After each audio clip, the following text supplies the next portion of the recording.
So I'm no expert on life or anything like that, but I've just come to realise that nothing we ever do is about us.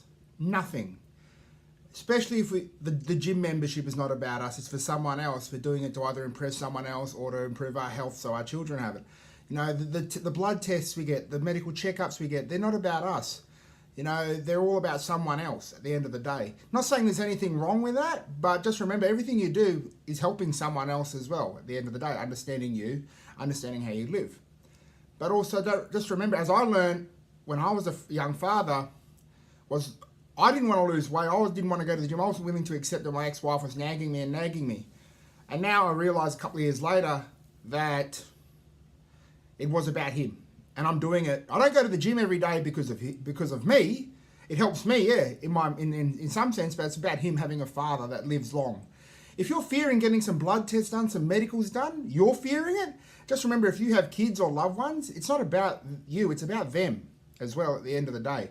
Put that fear aside and understand that it's about them. Care about them. They deserve to know your health. They deserve to know where you're at so they can give you the love and support you need. Don't isolate yourself because of fear. As I've learned as well that you have to do it, you know, and also anything you do is going, like I said, is going to be about for someone else at the end of the day.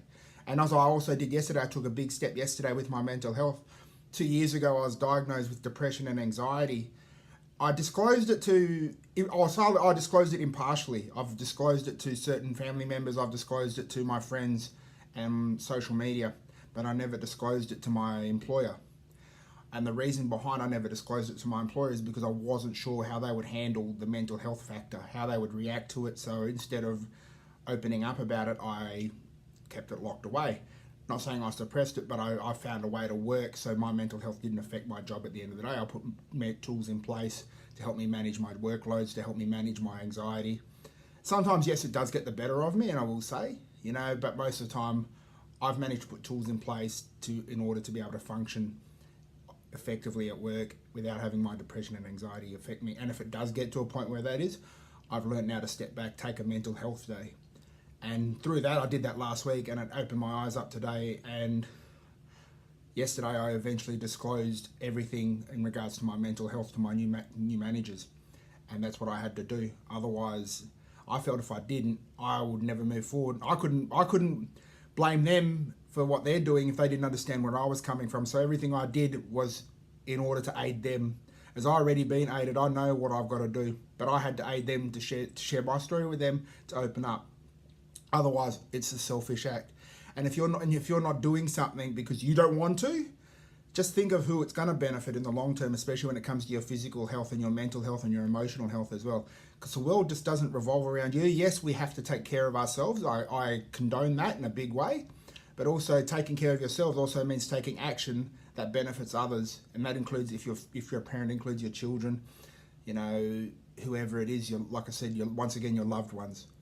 Don't hide in fear because you don't want to get something done about your health or in some way, shape or form. Even a career change, you know, may help rebuild your family relationship, you know, may help rebuild whatever it is you've got that's broken as a result of your career, you know. But also rebuilding your career may also help your work colleagues as well, get a better understanding. Also not being afraid to openly communicate to your work colleagues, as I did that as well. Once my marriage split, I sat down with most of my staff and told them, listen, this is what's happened in my life. So just you guys, so you know what happens in the case of my behaviour, and you're not just left questioning what's he doing, what's going on with this guy.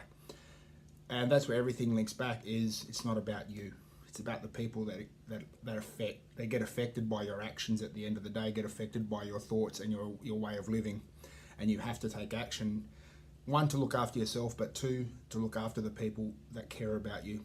And like I said, if you don't communicate with these people, if you don't go get the tests, if you don't go do the workshops, if you don't go put the time in, there's people that are going to be ultimately affected by you and what your choices are at the end of the day.